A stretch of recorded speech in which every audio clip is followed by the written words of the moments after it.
কর্মীদের কাছ থেকে বিদায় নিতে পারিনি। আমার অফিস কক্ষে তালা দেওয়া হয়েছে কয়েকবার। যাই হোক, তোমাদের সামনে সুন্দর জীবন, আমার মতো এরকম জীবন হোক সেটা আমি চাই না। তবে আমি স্রষ্টার প্রতি অকৃতজ্ঞ না। আমি মনে করি আমাকে যে বাধা দেওয়া হয়েছে, যে কষ্ট দেওয়া হয়েছে, আমার কাছ থেকে আমার স্বামীকে কেড়ে নেওয়া হয়েছে, দুটি শিশু সন্তান, দুটি কন্যা শিশুর কাছ থেকে তার বাবাকে কেড়ে নেওয়া হয়েছে, জেলে বন্দি করা হয়েছে। যিনি এমনই নেতা, আমি মনে করি শুধু বাংলাদেশে না, শুধুমাত্র টাঙ্গাইল 2 আসনে না, বিশ্বে এরকম দ্বিতীয় জন আর নেই। এই আকাশের, খোলা আকাশের নিচে তোমরা দাঁড়িয়ে আছো, মেঘেরও স্বাধীনতা ছিল, জেলখানার উপর দিয়ে মেঘটা একদিক থেকে আরেক দিক যেত, পাখিরও স্বাধীনতা ছিল, ওনাদের স্বাধীনতা ছিল না। তাকে অন্যায়ভাবে তাকে ফাঁসির আসামি করা হয়েছিল এবং মাটিতে শুতে হতো তাকে। এই বয়সে 70 ঊর্ধ্ব বয়স এখন তার। তোমরা ন্যায় অন্যায় বুঝতে শিখবে। যে যে মতেরই হও, তোমরা সবাই যে একমতে সেটা না, এক পরিবার ওইভাবে বড় হয়েছে সেটা না। তোমাদের গুরুজনদের কাছ থেকে জানতে পারবে, যদি তারা ন্যায়নিষ্ঠ হয়ে থাকেন, সত্যবাদী হয়ে থাকেন, তোমাদেরকে সত্যি কথাটা বলবেন।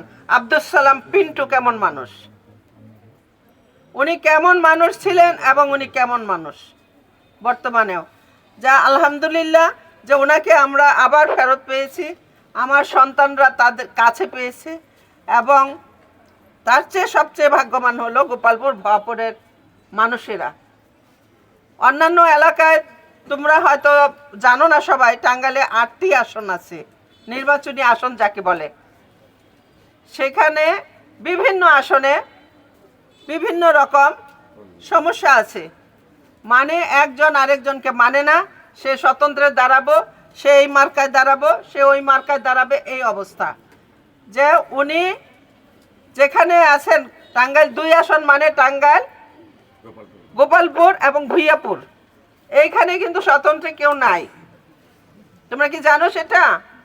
ওনার বিপক্ষে কেউ নাই। জামাতে ইসলামের যিনি দাঁড়িয়েছেন, যিনি জাতীয় পার্টি থেকে দাঁড়িয়েছেন, তাদের সাথে দেখা হয়েছিল ডিসি অফিসে।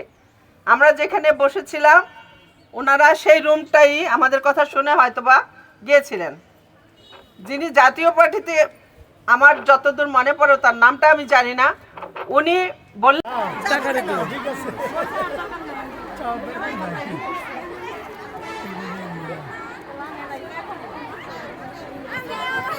যারা তুলেছ অন্যদেরকে একটু তোলার সুযোগ করে দাও। তোমরা যারা তুলেছে তোমার সরে গিয়ে অন্যদেরকে সুযোগ করে দাও। অন্যদের সুযোগ করে দাও। তোমরা তুলেছ অন্যদের সুযোগ করে দাও। যারা তুলেনি তাদেরকে সুযোগ করে দাও।